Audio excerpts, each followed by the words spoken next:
Bom, o Leandro aí fez uma proposta que ele chamou de edifício do viés cognitivo, e aí começou a colocar determinadas questões que estariam acima do edifício do pensamento. E eu acho que, para mim, como referência, a gente tem que ter um problema. Não vejo condição de você ter uma ciência que não esteja baseada em cima de um problema. Isso é uma visão de epistemologia. Quando você faz uma ciência sem problema, você simplesmente não está fazendo ciência. Essa é uma maneira de pensar. Você pode dizer, não, Nepo, não concordo, etc. Tanto que hoje em dia a ciência ela se divide em ciência aplicada, né, ciências aplicadas e ciência pura. O que, na verdade, quando a gente bota o edifício do pensamento, se a gente coloca o problema como o norte, o guia, não existe ciência aplicada e ciência pura. Existe a ciência, existem as áreas mais próximas do problema e as áreas mais abstratas do problema. Mas tudo gira em torno de um problema. Então, quando o Leandro coloca essa proposta, parte-se de que problema? Isso ajuda como o problema? Então a gente teria que analisar, e aí o objetivo, e aí volta a discussão que a gente sempre faz aqui. É um debate com foco no digital, no futurismo competitivo, na organização do edifício do pensamento, então teria que aplicar o que está se falando ali de proposta ao problema, para testar. Porque se a gente não testa, a gente começa a falar de determinadas coisas que simplesmente você fala assim, é uma coisa legal, bacana, etc. Tal. Mas, objetivamente, na hora que a gente vai pensar no problema, entender o mundo digital para lidar melhor com ele, como é que isso ajuda? E aí então tem que fazer a aplicação. Uma coisa que eu acho que é importante, que é o seguinte, eu me agarrei nesse problema, e eu acho que assim, um dos grandes méritos que eu tenho no meu trabalho, vou jogar um confete para mim, foi o seguinte, eu nunca perdi de vista o problema.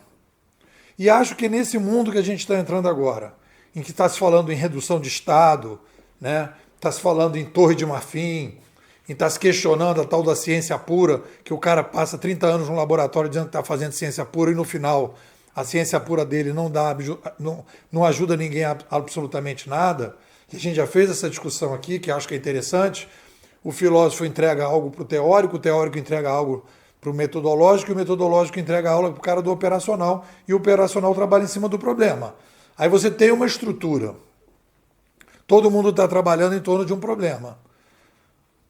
E aí você tem pensamentos abstratos, não ciência pura. Pensamentos abstratos em cima daquele problema que você está discutindo. A essência das forças, né?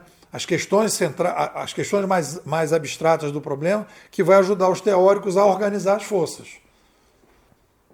Então, quando a gente analisa, por exemplo, a mídia, a gente vê que a mídia, né, McLuhan diz que quem somos? Ele diz, somos uma tecnoespécie, e aí então a tecnologia nos refaz, e a mídia nos refaz.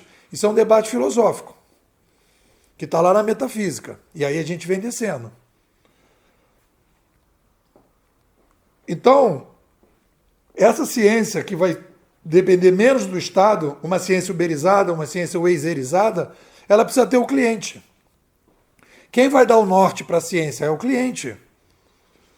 É o cara que está sofrendo. A ciência volta à originalidade, ao ponto original dela, dentro de uma caverna, num determinado momento, que alguém diz, cara, eu não consigo resolver esse problema aqui. Ah, chama o curandeiro, chama não sei quem, chama os universitários, chama o cara que vai pegar um problema complexo, que vai se organizar, pessoas que têm determinadas características, que vão pensar aquele problema e vão trazer soluções complexas para problemas complexos. E aí então se pensou na ciência. Então a ciência é para resolver problemas de sobrevivência do ser humano, existência, curiosidades, etc. Então se não tem esse chão, então eu só posso analisar essa proposta do Leandro a partir do momento que eu tenho um chão, para poder entender o que esta proposta ajuda, né? Como é que ela agrega e o que ela questiona em cima da narrativa que a gente está trabalhando. Objetivamente é isso. Tem um foco. Qual é o foco? E aquela discussão que a gente fez na semana passada. Existe um foco do diálogo. Qual é o foco do diálogo? Ajudar pessoas, profissionais e organizações a lidar melhor com o mundo digital. Beleza? Beleza. Temos o edifício do pensamento como uma estrutura para pensar o problema. Vai dividir um livro, vai dividir uma palestra, vai dividir um workshop, você pode usar essa estrutura. As mudanças que a gente tem que fazer em cada área para chegar no problema. Vamos criar uma coisa em cima disso. Tá, ajuda como? Ajuda em que situação? Aí a gente tem que colocar, é uma discussão, por exemplo, ideologia, etc. Papá, é uma discussão que a gente faz. Aí são as resistências que as pessoas têm, né, para ouvir a coisa. Aí as resistências, ideologias, os dogmas, etc, etc. Então, uma coisa que eu acho que é interessante, que no momento que eu me agarrei ao problema, esse problema, e nunca perdi de vista esse problema, e é isso que eu fico batendo aqui, é o seguinte: quando você tem um problema, você tem cliente, você tem uma dor, e você tem gente que pode pagar, e tem uma coisa que se sustenta. É uma ciência sustentável pelo cliente. Isso é uma coisa importante, do ponto de vista comercial. Do ponto de vista conceitual, quando você fala do problema o tempo todo, você não se perde aos fatos. Porque viajar na maionese em cima de várias coisas é possível. A gente se perde. Porque a gente vai deixando, vai soltando a pipa, porque de repente quando a gente vê a pipa está lá, você não consegue nem enxergar a pipa, porque você foi soltando, etc. Tal. Então você tem que puxar a pipa e amarrar no problema. Então, se eu tenho um cliente, preste atenção, galera, eu tenho um aluno, que eu vou agora no final do mês dar aula lá na pós-graduação, na COP. Esse aluno está dizendo, pô, eu quero que você me ajude a entender o digital e ver como é que eu vou lidar com ele. Esse aluno é a minha referência. Eu tenho que chegar com a narrativa para esse aluno, para ele resolver o problema dele. Então é a missão que está colocada. E aí o que eu digo, o nosso debate vai nessa missão. Então, se você, Leandro, se você diz assim, eu acho que a gente pode agregar coisas no edifício do pensamento que está acima da filosofia, isso que tudo você está colocando é dentro do andar da filosofia. E aí teríamos que ver dentro do andar da filosofia o que você vai agregar para melhorar a nossa narrativa. Ou você vai dizer, não, é um debate que eu quero fazer mais amplo, mais genérico, ok. Não tem problema. E aí eu simplesmente vou dizer, eu acho que esse debate é daqueles debates que estão fora do escopo central do debate da narrativa. A não ser que você diga, não, dá para fazer no escopo. Ajuda na seguinte direção, para a gente poder incorporar, para na sexta-feira, no final do mês, quando eu for dar aula na COP, eu dizer para a galera, olha, a gente incorporou isso por causa disso, disso, disso. Eu tenho que ir com a narrativa, porque eu tenho o referencial do problema. O problema é meu guia. E isso veio dentro do processo. O edifício do pensamento surgiu na hora que eu precisava organizar meu livro, eu precisava dar uma estrutura lógica. Aí foi filosofia, teoria e metodologia. Foi daí que eu comecei. Aí dividi aqui o meu laboratório nesses espaços. Então eu tenho aqui a bancada da filosofia, a bancada da teoria, a bancada da metodologia, a bancada operacional. E aí me ajudou a pensar. Se eu vou melhorar isso, ótimo. Mas eu acho que é importante o seguinte, não perder o problema. Ontem você estava falando da importância da minha curadoria. Então eu vou dizer, a minha curadoria, hoje, eu consigo ter a visão que eu tenho sobre o digital, que a gente consegue montar a escola, porque eu nunca me perco do problema. Eu sempre olho para o meu aluno. Na verdade, eu não me perco do meu cliente, do cara que está sofrendo. E eu penso, isso que o Leandro está falando ajuda o cara lá embaixo? Ajuda o cara quando eu chegar na sala de aula para falar para ele? Se ajuda, ok, estou acrescentando. Pega lá, Salib Magaldi falou do motor 2. E eu falava no meu livro de zona de inovação, seu tempo. Cara, motor 2, motor 1 é muito melhor do que eu fazia. Então eu agrego aquilo ali na metodologia.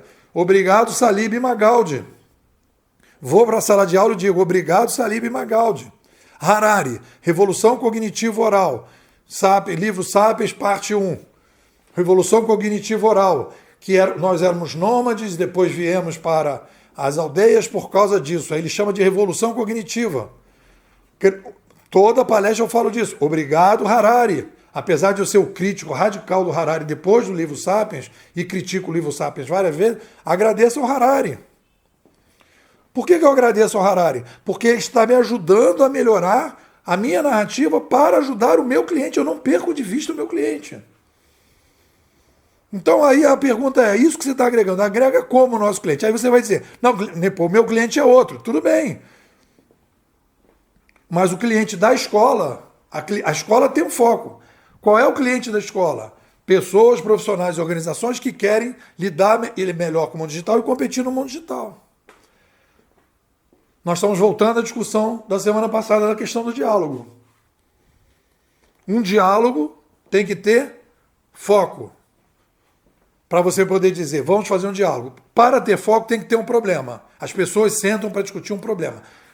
Papo de botequim é outra coisa. Aí não tem essa rigidez. Mas aqui tem a rigidez. Qual é? Qual é o problema? Isso, então. Volto para você a pergunta. Isso que você está propondo, você colocou a questão. Agora aplica. Aplica isso. Aplica da seguinte maneira. Quando você chegar para os seus alunos, você falar isso, vai ajudar, porque hoje você está falando uma coisa e isso que eu estou falando vai ajudar da seguinte maneira. Aí a gente encaixa. O que vocês dizem? Se você está ouvindo aí o debate aqui sobre futuro, tem um grupo sênior aqui que é um grupo especial da escola. E eu estou disponibilizando esse material 6 meses depois. Você pode participar no dia, debate no dia, atualizações diárias. Me manda um zap, 21 99 608 6422. Vou repetir, 21 99 608 6422. Um abraço.